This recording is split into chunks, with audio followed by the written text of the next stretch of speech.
Hey everyone, and welcome to another SkaredCast video. I'm Skari, your grateful host, and this is a training video for Warhammer 40,000. Terrain. What types? How to use it? Things to keep in mind? Keywords? All the important things that you need to know to understand terrain.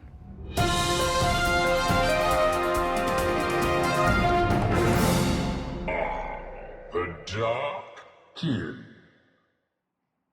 So we start with the rulebook, where we go all the way to page 260. That's right. That's where all the terrain features are. So the first thing we're going to do is we're going to look at the different types of terrain, the categories of terrain. The first thing you need to know when looking at a piece of terrain is determine its category. Then we're going to be looking at each of the different terrain traits and how that affects gameplay. And then we're going to go to the traditional uses of terrain keywords on different GW pieces of terrain. So let's dive in to the terrain traits and features. Here is the first type of terrain category, a hill. So hills can be either freestanding like this or modeled into the battlefield, depending on what sort of terrain set you have. Now these are of course raised areas that offer troops on top of them a commanding field of fire. So they could be something like this, they could be something a lot larger. Something along the lines of this, for example. Now that could also be considered a, quote, hill. Now what does a hill have to do with the game? They're considered to be a part of the battlefield rather than a terrain feature. Models move over hills using the normal rules for movement. This means that the distance up has to be taken into account when moving.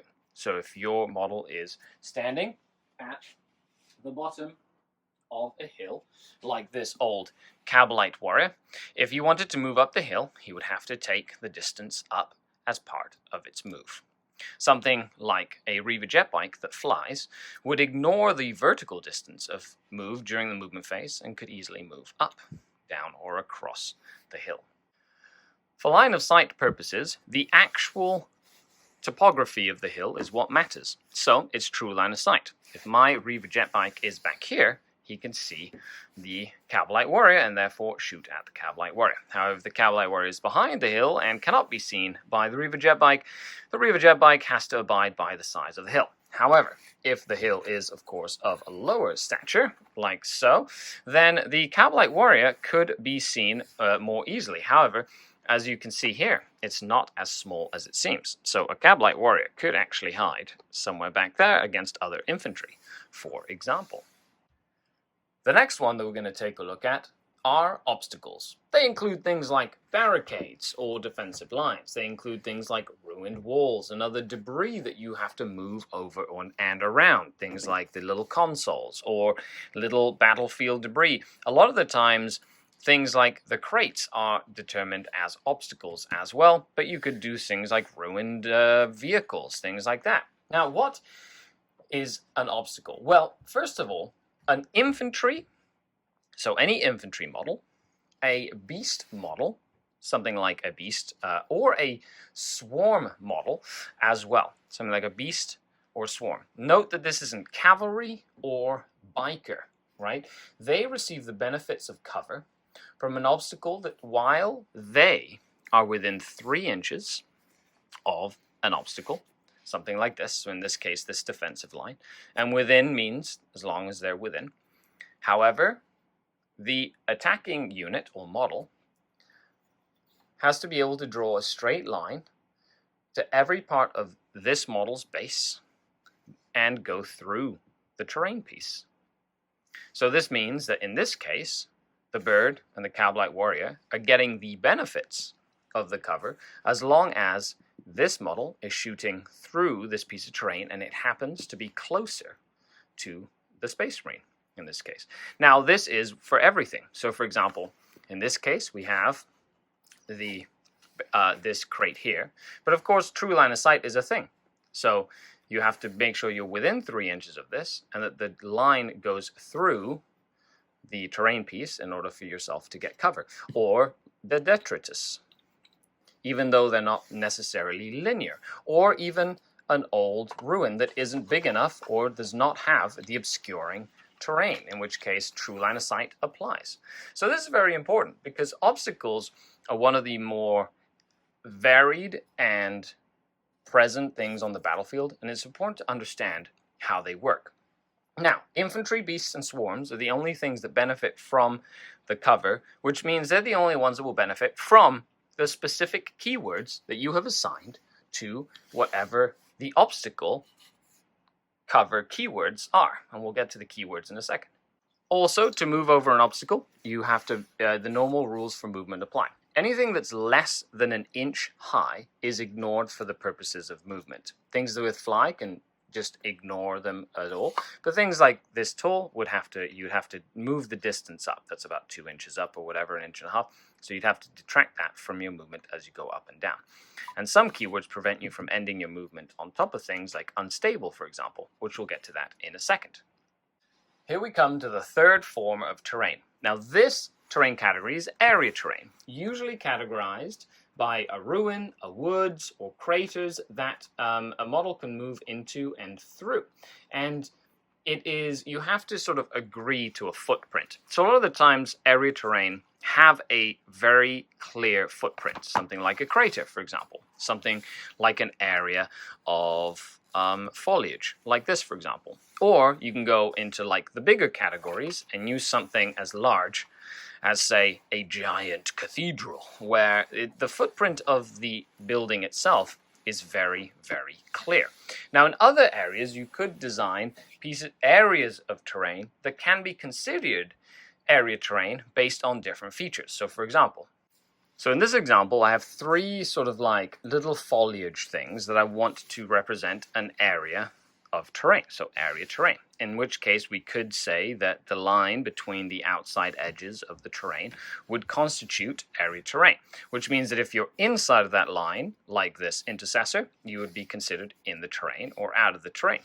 So if you want to make areas of area terrain, you can, as long as you determine what the footprint of the area terrain will be. Once again, for area terrain, infantry, beasts, and swarms, so beasts and swarms, things like nurglings and things like that, they gain the benefits of cover from area terrain while they are within it. So within it means not wholly within. So wholly within would mean that the entire base would have to be within. Within it means that the base can be overlapping and they are technically within it, which is part of the rules. So you can put toe in cover to get the benefit of area terrain if you're infantry, beasts, or swarms. And this will come in handy with different keywords that you can assign to specific areas of area terrain. For movement and whatnot, the same rules for movement apply, which is, for example, things like this. So in this case, the crater is nice and open, you just move across it.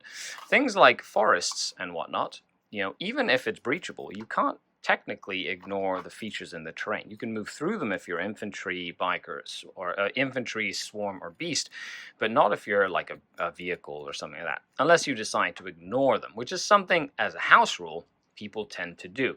So things like a tree and where it is matter in gameplay when it comes to, say, the breachable keyword, which we'll get to in a second. But in terms of area terrain, moving through area terrain is similar to every other movement. You ignore anything that's an inch high, you can just move through it. Sometimes it might slow you down if it's dense terrain or if it's difficult ground, for example. Difficult ground reduces your movement and things like that. So let me know in the feature down below in a comment, which is your favorite type of terrain. Now we move on to the last form of terrain category, which are buildings. Buildings are typically units with the fortification battlefield role and the building keyword. So this would be in a specific data sheet for that building. Something like a plasma obliterator over here or an imperial bunker.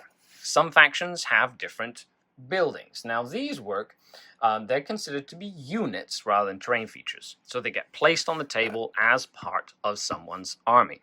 They cannot move across the battlefield, and people use the normal rules to determine if models behind a building are visible, so true line of sight applies. This Reaver jet bike is exposed behind this bunker, but can potentially be hidden from view behind that plasma obliterator, as true line of sight applies. Enemy buildings can be attacked, can be shot at, can be destroyed, and have rules on their specific data sheets determining what they are. Now, they are the one unit that a fly model cannot ignore when moving across. So if my Reaver jet bike wanted to charge this Black Templar intercessor, this model is not a model that he could ignore during the charge phase. He would have to move, he'd have to, say, move around it, can't end on top of it, etc., etc. Unlike, say, a screening unit here where you could just move over, something like that. So that's important to note if you decide to use these buildings. You don't see them very often because placing them on the table is a little harder, as they can't be within 3 inches of any other piece of terrain. So some of them have very large footprints. However, they are the last type of terrain category that we have. So now let's dive into the different terrain traits, because no matter what the style of terrain is, no matter what the terrain category is, you can assign different keywords, different terrain traits in different combinations to make the different terrain types feel or do something specific that you need them to do. That's where the cool terrain features in 9th edition shine. As a player, as a narrative gamer, as a competitive gamer, as a TO, you can really make the terrain do what you need it to do with the keywords and terrain traits.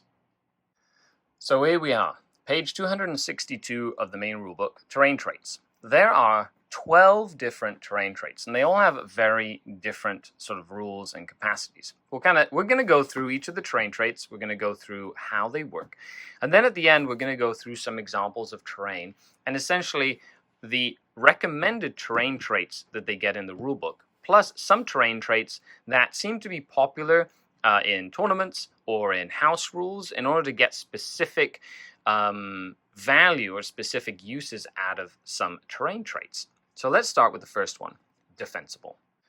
So the first one is called defensible. So every model in an infantry unit that is in a terrain feature with this trait. So remember, if it's an obstacle within 3 inches, if it's area terrain within the terrain, for example, right?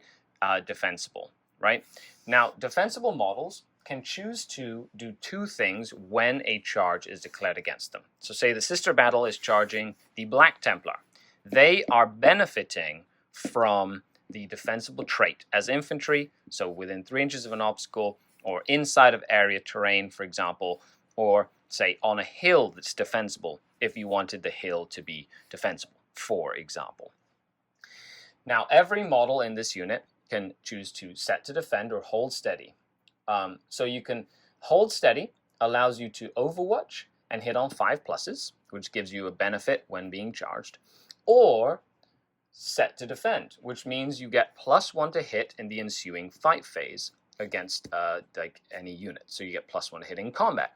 So if you've already used your overwatch somewhere, or if it's a unit with, say, no close combat weapons, actually that wouldn't work because that's a beast and they don't benefit. It's only infantry that benefits from this, right? So if you wanted to hit them better in close combat, for example, you get to set to defend, get +1 to hit in close combat. This could be very useful if there's multiple combats and say you use the interrupt stratagem to come to interrupt with the unit that got the +1 to defend, and then all of a sudden they have a better chance at repelling those that attack them.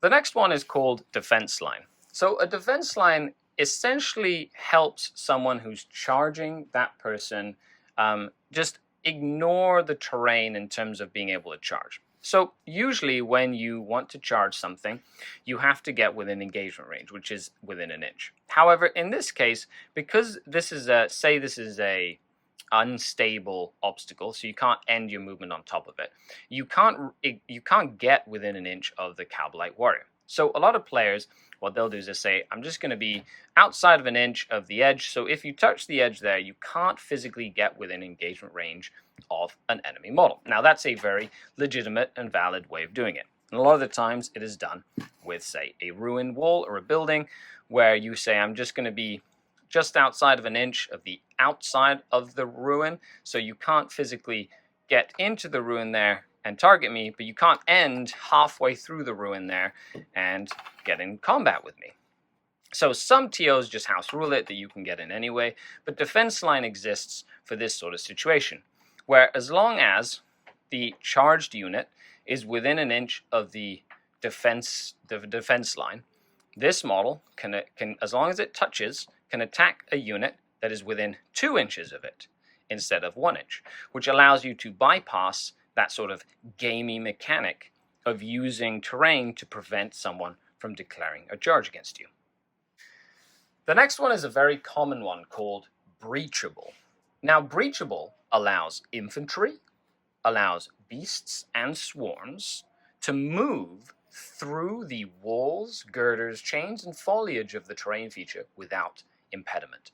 That's infantry, beasts, and swarms. That's not bikes, that's not tanks or dreadnoughts, which means that if a model is breachable, say for example this forest over here, an infantry, beast, or swarm model could move through the foliage and through these ruins without pretending that they're not there. Doesn't mean they can end like on top of them, they can just sort of move through them and stuff like that as well. Same with beasts and swarms. However, something like a rhino or a dreadnought or something like that physically has to keep in mind where all these pieces of terrain. So for example here, the rhino could potentially kind of scoot into there because there's no foliage, for example. However, on the other side, wouldn't be able to go through because it physically can't fit. Same with a ruined wall or something that is breachable. Vehicles and cavalry and bikes can't go through stuff like that. So where the physical pieces of the terrain, even on breachable terrain, are, is important. Now, this is because some pieces of terrain, like this forest, have removable pieces of terrain. So technically, you could just go, I'm just going to remove that and move it around. However, gameplay-wise, that's technically supposed to matter, where the trees are on the piece of terrain. So keep that in mind. The next terrain trait is difficult ground. Now, when a unit makes a normal move, an advance, a fallback, or a charge move, and any of its models wish to move over any part of this terrain feature, you subtract 2 from the maximum distance from every model in that unit. This is even if the terrain feature is 1 inch or less in height. So normally you ignore anything that's 1 inch in height when you move. So in this case, this intercessor moves 6 inches. If I wanted to move any part of the intercessor's unit through the ruin, the crater, that is, say, difficult ground, everyone would subtract 2 from their move. So their move would be 4 inches. If I advanced and did 6 plus d6, it would be 6 plus d6 minus 2 inches still to get in and out of the terrain. If I'm charging a unit in the terrain, right, then I would suffer the penalty. Only units that can fly ignore this penalty, as long as every single model in the unit has fly. And this affects everything. So even a rhino charging the sister battle would suffer the -2. And even the Cavalite warrior, for example. Even if you're already within it, you're both within it, -2 inches to your charge or to your move, even when you fall back as well. Now we go to one of the ones that is the most popular amongst, like, everyone, or it's pretty prevalent, and that is dense cover. So dense cover is a trait that doesn't necessarily benefit anyone, but it affects the unit that is shooting at someone that is sort of like on the other side of dense cover. Now I'm going to do it in 2 different sides. First of all, remember we talked about area terrain. So I'm going to talk about a area terrain piece that is dense. And then I'm going to talk about an obstacle, something like this or anything that is an obstacle that is dense terrain. It could be a building that is dense terrain or something that is also dense terrain because the interactions work a little differently. So let's start with area terrain. The first, and of course with this, the first sort of thing is pretty simple. If I have a raider, and this raider is on this side of the terrain piece, and we have a rhino with a hunter-killer missile that wants to shoot my raider. If the shot goes over the piece of terrain, and you have to be able to draw a line to every part of the enemy model, and if there's, say, it's a multiple unit, like 2 units of sisters of battle, for example, if I have 1 sister of battle that is behind but one sister battle that I can draw a line of sight to every part of that model's base without going through the terrain, then I can shoot the sisters without worrying about the terrain piece, right? You get a -1 to shooting, essentially, is how that works. Now, there are a couple of different things to note. If it's area terrain, say I wanted to shoot at the sisters with my raider, if I wanted to avoid taking the -1 penalty, I could just be within the terrain feature. If I'm within the terrain feature, and this is the only feature that's within me and them, in case that has dents, they don't get the -1, right? Even if the sister battle were inside the terrain feature, for example, I can negate that. If I'm outside like this and shooting in, that's fine. Another thing to note is you have to be able to draw line of sight to every part of the model without going through the terrain. So something like a vehicle or something like that could just poke its nose in. And even if the sisters of battle could essentially see the entire vehicle here, some of the lines would go to the nose, which is part of the vehicle. Therefore, the raider can benefit from the -1. It's a little abstract. It's a little convoluted. Same thing with like a rhino, if you wanted the rhino or something like that to get the benefits of the -1 to hit. Now note, this is not something that benefits them. It's something that detriments a shooting unit, which is why it doesn't just affect infantry, beasts, or swarms. Because normally, remember, an area terrain piece, only beasts, infantry, and swarms would gain the benefits of cover if they're within the terrain feature. Dense terrain is a little different. It doesn't help the unit, it's a sort of penalty to the unit that's shooting. So they're the ones that always get impacted. Now, there are some interesting sort of like connotations with this.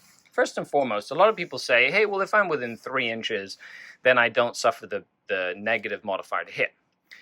Only if the dense terrain that you're shooting through is an obstacle. Why? Because if it's an obstacle, then if you're within 3 inches of it, and this is the only piece of terrain that you're shooting through, then you don't suffer the penalty. It's kind of like the area terrain where you're inside of the terrain, then you can shoot through it. So if it's an obstacle, then you can shoot through it and not suffer the -1 to shoot. Of course, true line of sight is still something to take in mind. Another thing to note is things that have out of line of sight shooting do not ignore dense terrain. If the line that is shooting, say I have a whirlwind that is shooting my raider, and the whirlwind is where this rhino is, and it's shooting over the terrain piece, it would still suffer the -1 to hit. Even something like Hive Guard that ignore the benefits of cover, it's not a benefit, it's a detriment, which therefore you would lose the -1 to hit as well. So just something to keep in mind. It's one of the more convoluted terrain rules. However, it is a very, very important one, which is why I spent quite a bit of time discussing it. The next one I wanted to discuss is like a 2-for-1. It's unstable position and exposed position, right? So unstable position means that models cannot be set up or end their move on top of this terrain feature. They can move up and down it, but they cannot end a move on top of it. So say, for example, this ruin is unstable. I wouldn't be able to, even if there was a floor here, I wouldn't be able to put anybody on that floor.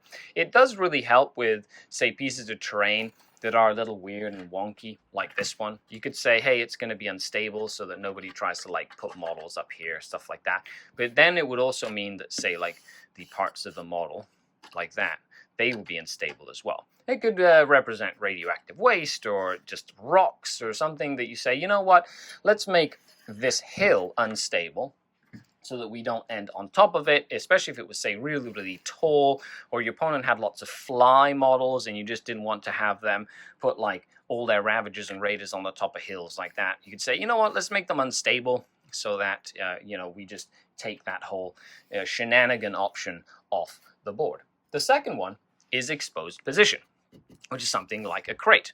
If you're on top of the crate itself, you do not receive the benefits of cover while on top of this terrain feature. So this could mean, say this is like light cover or something like that. It is an obstacle, so normally you'd benefit from it if you were behind it. But as soon as you go to an exposed position, you stop benefiting from the cover. So just interesting note, something to keep in mind. One of my favorite ones is next, which is obscuring.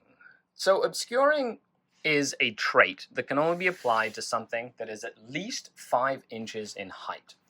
So if I were to say that this ruin, say we're going to call it an obstacle, right? Say this obstacle ruin is obscuring. Then if I were behind it, like this, even if there were windows or walls or something like that, enemy unit could not see me through it as well, right? Even if there's giant walls, as long as I'm not within or I'm not on or within this terrain feature, then I can't be seen or shot at, right? So say this was area terrain, and you were calling it to like the edges. Remember how we said determine? So say that the area terrain going from here to here. As soon as I touch that line, then I'm considered in or within this terrain feature and can be seen and targeted normally. Now this is on a model to model basis. So if a model is within, this model could shoot out and can be seen, and then this model could not. So however, you know, as long as I can see one model, I can shoot at them with a unit. As long as that model dies, then the rest of the unit would be safe. But that also applies to larger units like raiders or things that are vehicles and larger monsters. This rhino cannot see this raider, even though it's got giant wings and a whole bunch of stuff, because it is not touching the terrain. Now, if this rhino were to move up and get within the terrain feature, now it could see through the holes. So then it could be shot at. So that's also very important as well. Now, it's important to note that obscuring can be a little abstract. In this case, you'd have to determine with your opponent, are you measuring the obscuring from this area here? If it had like a base, are you going to count it from the bases? Do you want to just use the ruins and the walls, etc., etc.? You know, are you going to count like this part as obscuring so that it obscures like through here? Or are you just going to count like this? So those are important conversations to have with your opponent, because, you know, terrain can be a little confusing. It's always good to spend a few minutes before the game saying, hey, are we going to count obscuring to like the edge here or to the edge here, for example? Like, what is it that is going to be the best use for us?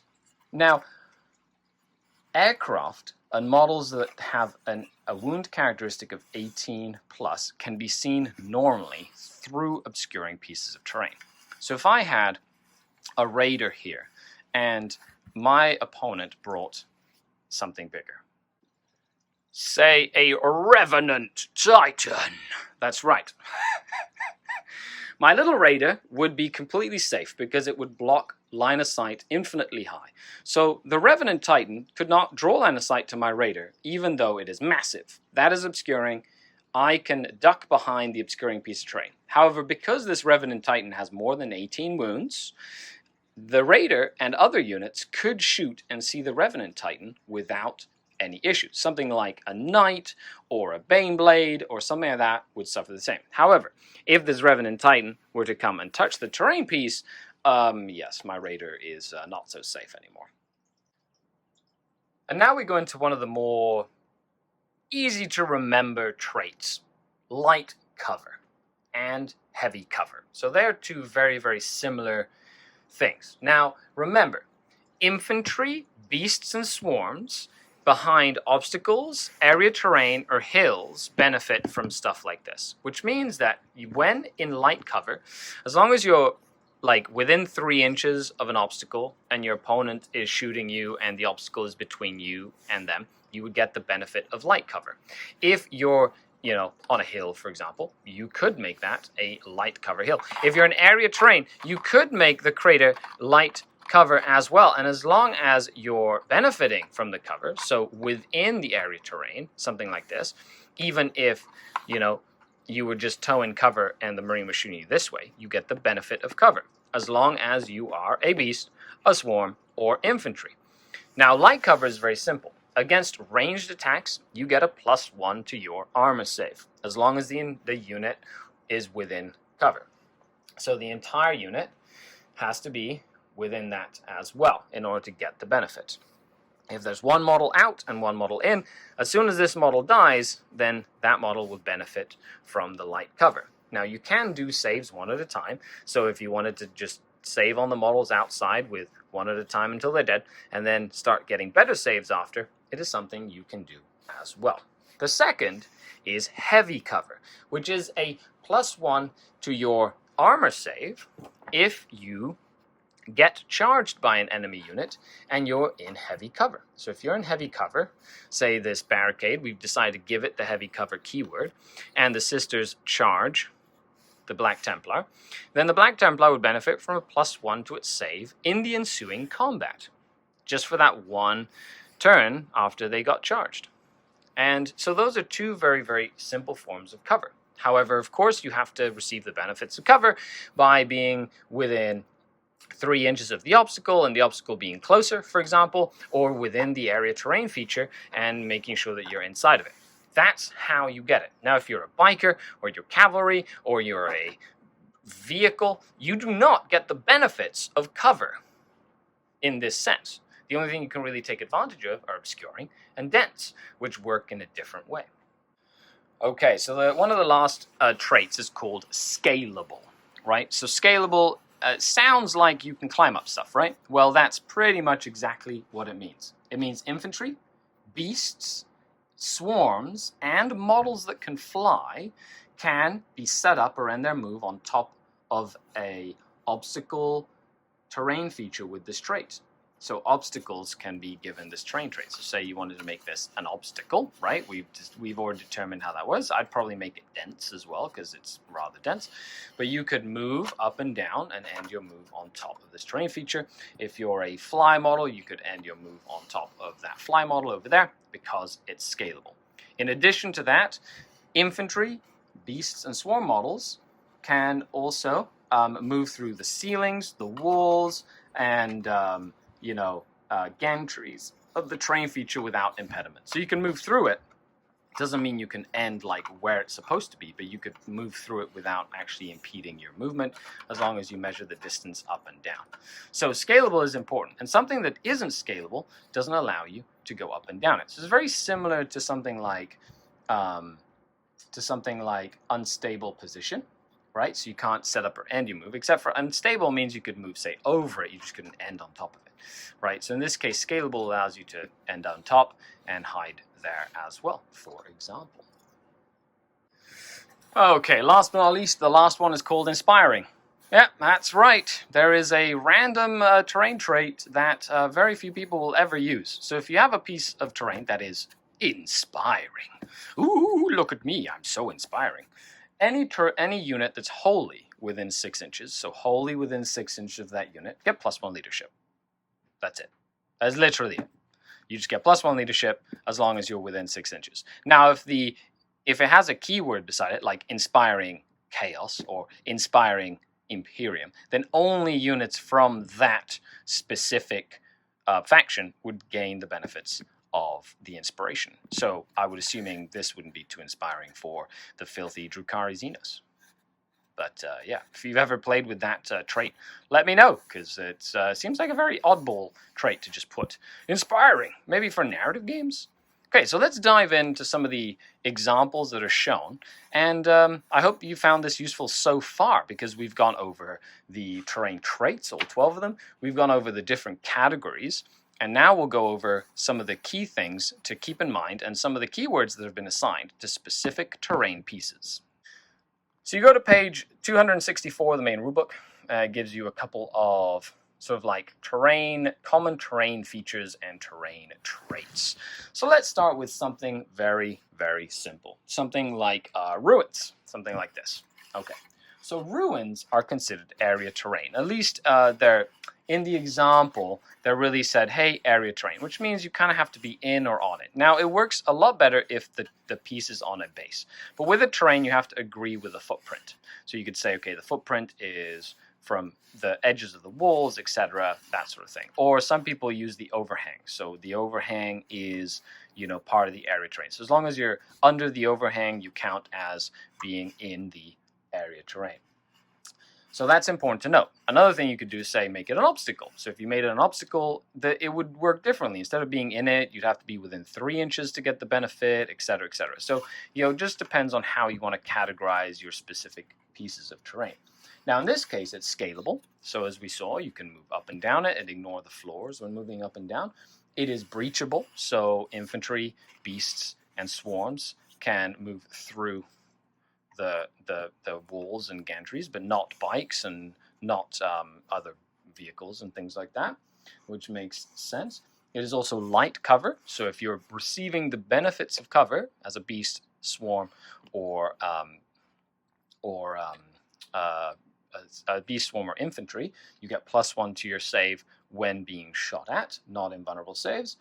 It's also defensible, so if you're charged, you can either set to defend and hold steady and get the 5+ Overwatch, or set to defend, which means you get +1 to hit in combat, and it's also obscuring, which means if you're not sort of like in the building, but you want to be, say, behind it, you can prevent a lot of the shooting coming your way and keep yourself alive for a couple of turns. So that is what is recommended for your ruins. The next is crater. So the regular craters that you can get, from GW, they are considered area terrain. So area terrain, right? So we've kind of gone through that. If you're within it, right, the whole unit's within it, you get the benefit, right? If you're infantry, beasts, or a swarm. They also have the light cover keyword, so you get +1 to your armor save from shooting, right? And you are difficult ground, which means if you're moving through it, into it, out of it, falling back, charging, it's -2 to your movement, which means that it'll slow you down. So that's important to know. And difficult ground is seen in many different ways. Then we have the armored containers, something like this, right? Now these are considered obstacles, right? At least is the example given. So if you're within 3 inches of it, right? If you're within 3 inches and the opponent has to shoot through it or whatever, right? Even if it's, like a out of line of sight thing, even if you're not touching it, you don't have to touch it. You just have to be within 3 inches if you're infantry, beast, swarm, right? And you get the light cover. So as long as you're kind of huddled behind it, it's light cover, so +1 to your save from shooting. It is scalable, so you can move up it and end on top of it, right? But it's also exposed, which means if you are on top of it, you don't get the benefit of light cover, right? So you just don't get the benefits of the cover if you're on top. So that's the crate itself. Then we have things like barricades and fuel pipes. So these could, of course, be a variety of different things, but say, sandbags. So good enough barricade if I saw any. In this case, they are also obstacles. So within 3 inches, and as long as the obstacle is closer, you get shot. You get the benefits of the cover. It is a defense line. So like we just explained before, as long as the enemy charges and is in base to base, they can attack you if you're within 2 inches of it. As long as you're within an inch, they can attack while within 2 inches. So it stops people from pulling shenanigans with not being able to attack you and stuff like that.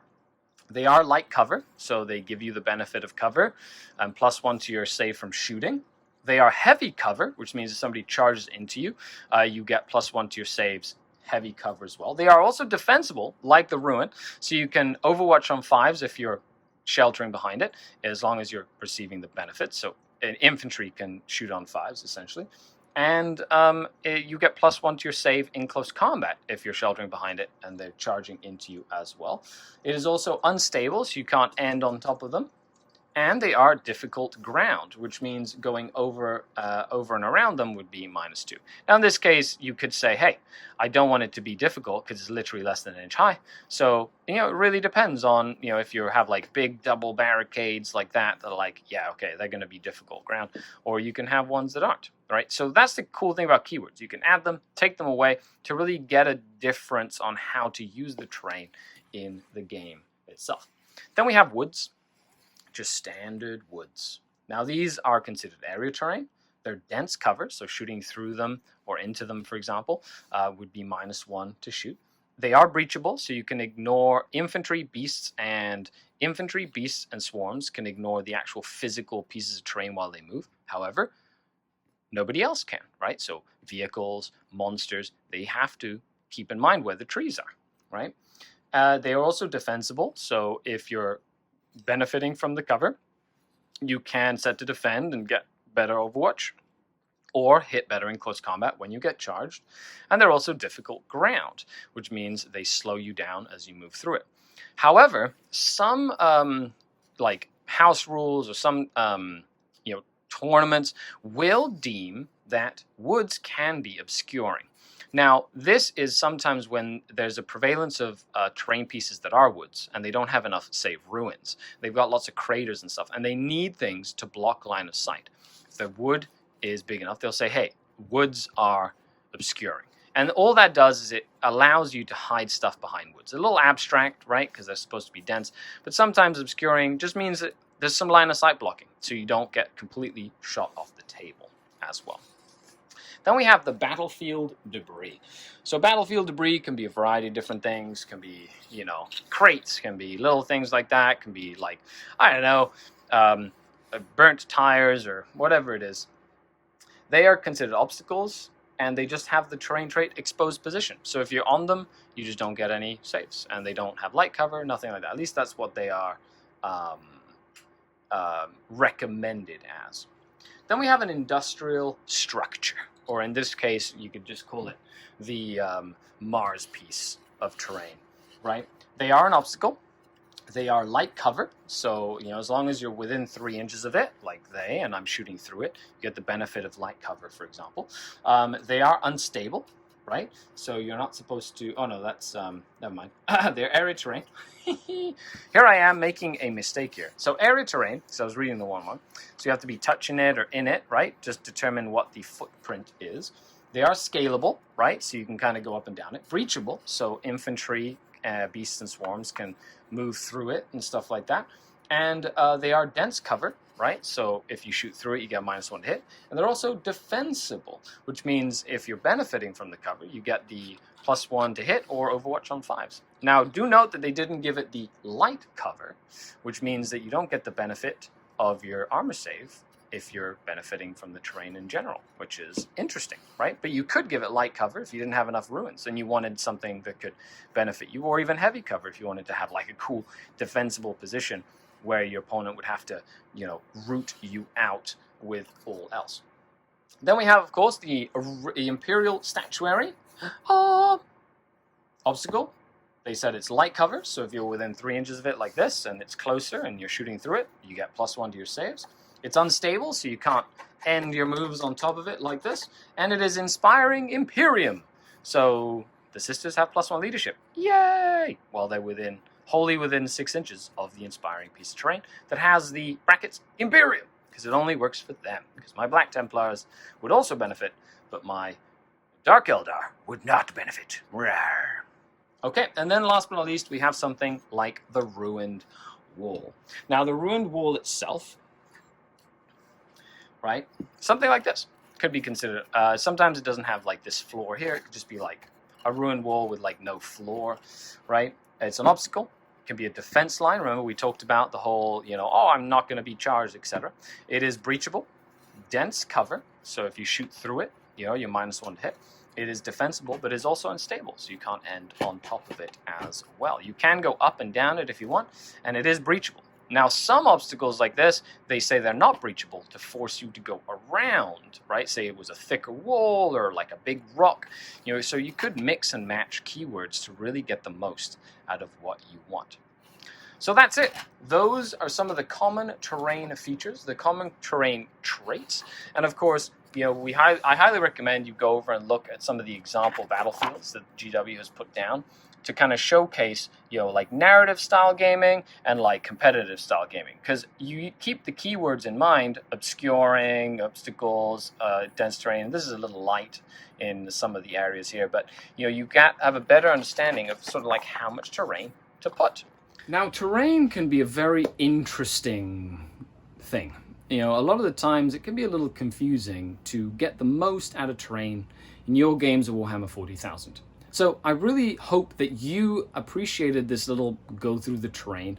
I might have missed a few things. I might have like spoken a little bit too fast on some stuff. So if you have any questions, any comments, leave one down below in the description. Of course, a huge shout out to the channel Patreons, without whom this would not be possible. If you'd like to support me on Patreon and help me continue to make videos like this, all the links are down below, like they should be. Click that like, subscribe, hit the notification bell, and stay tuned for more videos. The new Drukhari Codex is coming up. Super, super excited about that. Of course, I'm trying to date this video as much as I physically can. And I hope you stay tuned for more awesome content.